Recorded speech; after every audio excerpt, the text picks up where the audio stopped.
Hello, everyone. Welcome to Learn It by Pintar's English class. My name is Luke, and I will be teaching you all of the classes in this curriculum. Now, before we begin into our first class of the day, which is going to be on vocabulary, I'd like to first talk to you about the learning objectives of this curriculum as a whole, which are for you to be able to understand English on the level of a natural speaker. What that means is that you'll be able to hopefully understand why the way things are in the English language, and so that things like grammatical rules and words to you come really easily and you're able to understand them without knowing things like definitions beforehand. And you're just able to sort of improvise words and improvise the knowledge of these words and have it be usually correct because English, like a lot of other languages, is very formulaic and is filled with a lot of patterns. So hopefully within these series of classes, I'm able to teach you what those patterns are and how you're able to use them to further your understanding. Now, with that, let's begin with the very first class, which is going to be on vocabulary, as I've titled it, Vocabulary 1. Now, before we begin, let's define what a vocabulary actually is, which is the body of words and phrases which make up a language. So anything I'm speaking to you right now, anything that anyone has ever said, spoken to you, is a part of the vocabulary of some language. If words are in Indonesian, it'd be a part of the Indonesian vocabulary. If they are in the English words, if they are English words, they'll be in the English vocabulary. Same with Japanese, Mandarin, etc. Those are all defined as the body of words and phrases, which also constitute a vocabulary. Now, what I'm going to be teaching you specifically is how to develop your vocabulary and basically what words are inside of the vocabulary. How so? Well, let's go to the next slide, which is this. This statement is practically true. And so please remember this because this is the crux of how you're going to be able to develop your vocabulary, which is the fact that the English language has a lot of different words, but most of them are actually very, very similar. Let's take a look at this example. Close, closing, and closed. They're all the same word. However, there are very little augmentations and differences. So you can take a look at close versus closing. They all both start with CLOS. However, their meaning is altered because of the addition of ing and the addition of e at the end.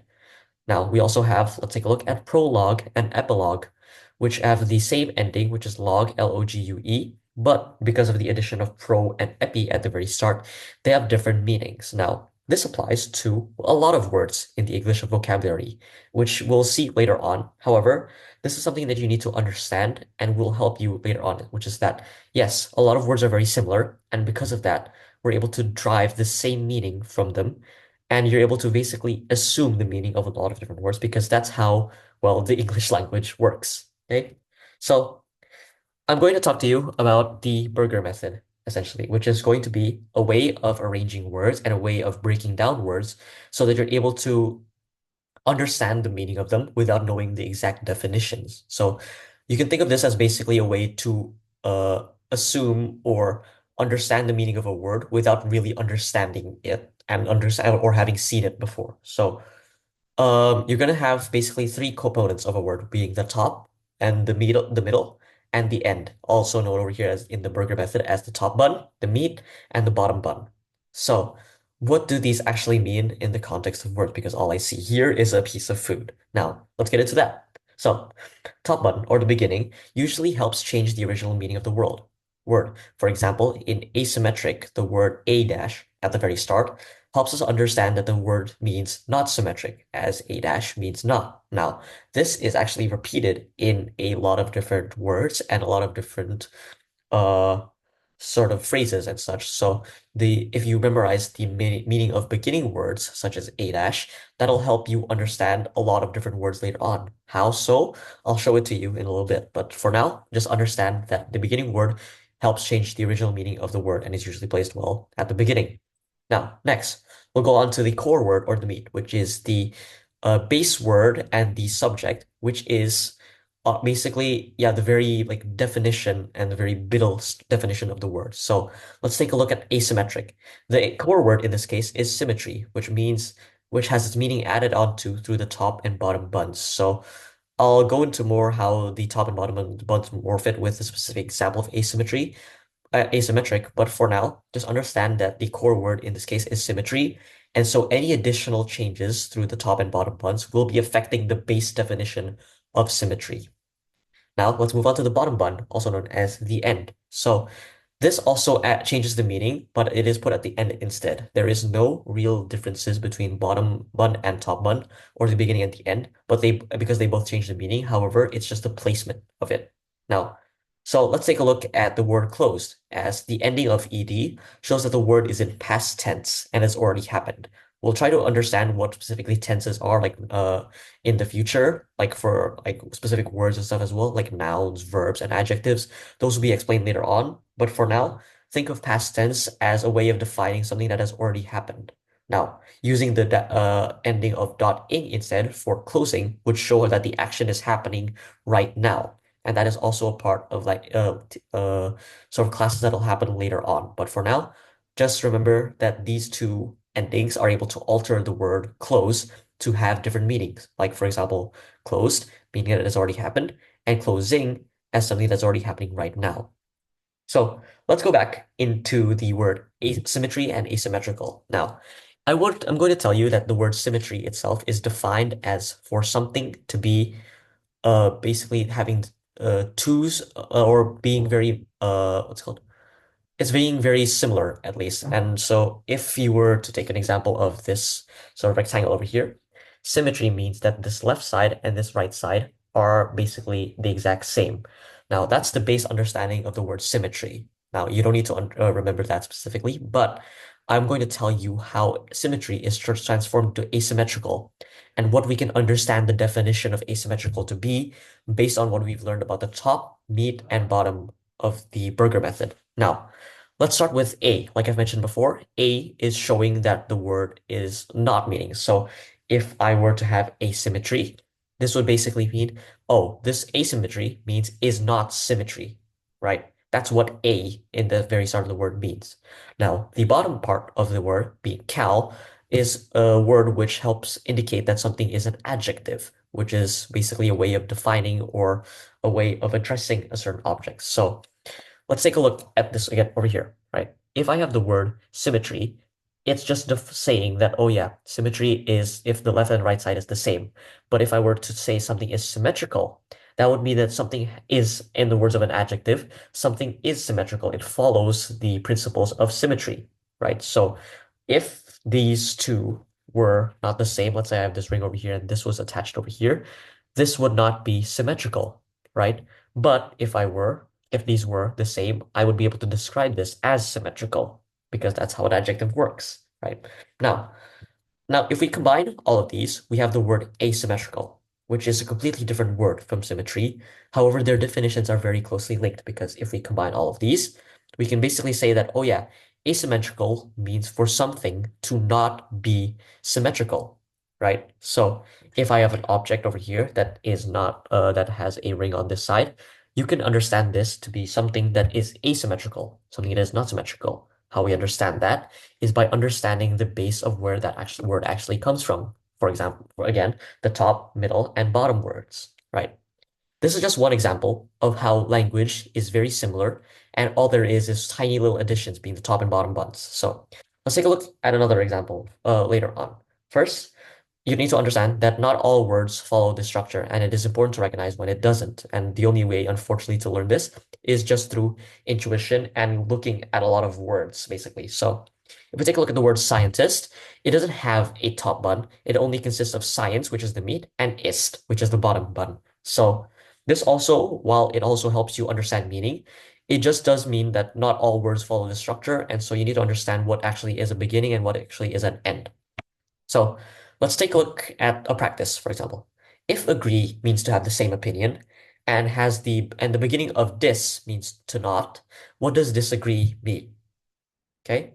So let's combine these two. If agree means to have the same opinion, beginning this means to not, we can essentially change this into a sentence, which means, oh, disagree can be assumed to be to not agree, right? Which is the answer over here. So this to not combined with to agree, you can change it to have a sentence. Oh, to not have the same opinion, which means that disagree means to not have the same opinion.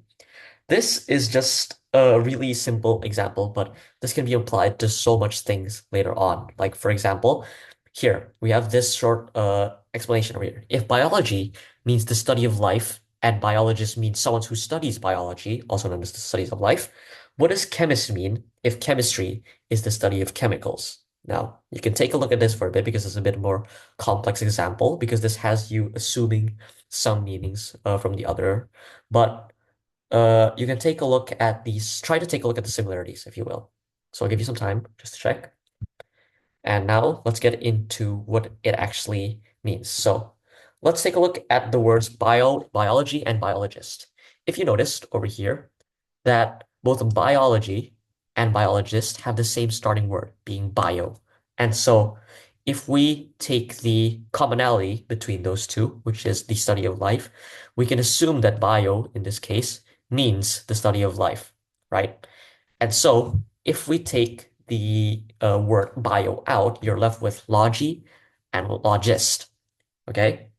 Now, from there, we can assume that means that these words are correlated to the remaining word that isn't mentioned over here, right? So if you separate bio and logi, and biology means the study of life, we can assume that if bio means life, then logi means the study of something, right? Same thing with bio and logist.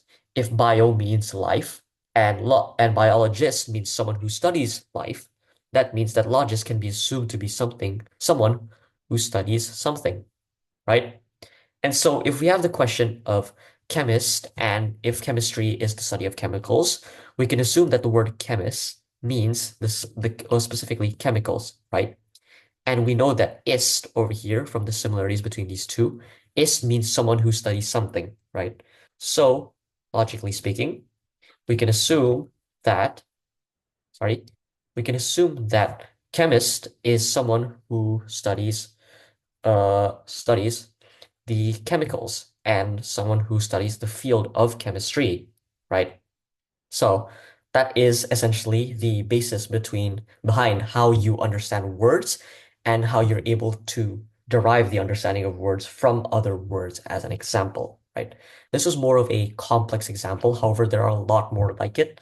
So you can use this as sort of a case study on how uh, these words are usually formed. Now, let's take a look at more examples. So, what is the meaning of physicist, and what is the meaning of discourage, right? So, both of these ending and beginning words have already been used before. And so, without understanding the meanings of the initial words or the meat words over here, try to understand what it essentially means. I'm going to give you some time here. Okay, so now, let's go into what is the meaning of physicist and what is the meaning of discourage. Now, if we take a look at, once again, over here, being ist, the ending of ist, we can assume that ist is someone who studies something, right? So, in the word physicist, we can assume that it is someone who studies physics, correct? Okay, now let's take a look at discourage. We already know from the word disagree that dis means to not, right? And so what we can assume is that this word discourage means to not courage, right? However, it is important to understand that courage over here may or may not be the root word, because as you can see in the example over here, discourage is actually made from the words dis and encourage, right? So it's important to understand where these words are start to become replaced. And because over here, discourage is actually means to not encourage, right? Instead of it being disencourage, right? That's different from how disagree was formed, because that was just putting two words together, whereas discourage is actually overlapping on top of encourage. So again, it is very important to understand the fact that, oh yeah, sometimes these words can overlap. Okay, but the first one was correct. It was someone who studies the field of physics, right? So this is also another note for you to keep in mind, is that sometimes because of these words overlapping, it is very, very, very important to remember the base words over here. For example, discourage, in this case, being the word encourage, right? And that brings me to my final point of this lesson, which is the fact that in reality, all you need to study, instead of memorizing thousands of words on end, is actually those three main principles, being the top, the core, and the end, right? You need to memorize what the top of words mean, like a or and stuff, a and this, and the ending of words like ist and iology and ology. You have to understand what those words are, what those meanings are, and how those alter the meaning of words. And then from there, you can understand any word that involves a middle word, right? So if I were to say, oh yeah, I know what the definition of encouraging is, and I know what the definition of dis is, right? From there, I don't need to understand what the word discourage means because I can already assume that by combining the two, right? Same with if I were to say have encouraging, right?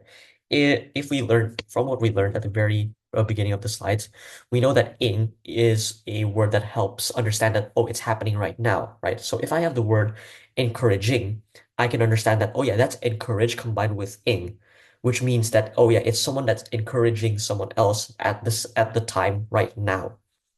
That is the fundamental of the English language and the basis of how words are formed. And from there, you should be able to understand all other words that come your way, even if you don't understand what specific that means, because a lot of the words in English language are actually just combinations of words with other words. And so that was the main lesson I was trying to teach. So if you really want to try to practice this further, just go into a dictionary, open any dictionary, and try to find words that look similar to some that you've already studied previously. From there, you're able to just pick a random word from there and understand, oh yeah, does this mean what I think it means? And then you can just confirm it again. By doing that, that'll help you train your vocabulary and it'll help you train your skills in terms of understanding the meanings of some words. With that, that is all that I have to teach you for today. For the next few classes, we're going to be understanding more about the basics of English, specifically going into things like grammatical rules, punctuation, and things like nouns, past tenses, etc., etc. But that's for later. For now, I hope that this class has helped you understand the basics of how words are formed and how you can use that knowledge to help you understand more about words that you may not know the definition of necessarily. Okay, that is all for today's class. Thank you very much for listening, and I hope to see you in the next one.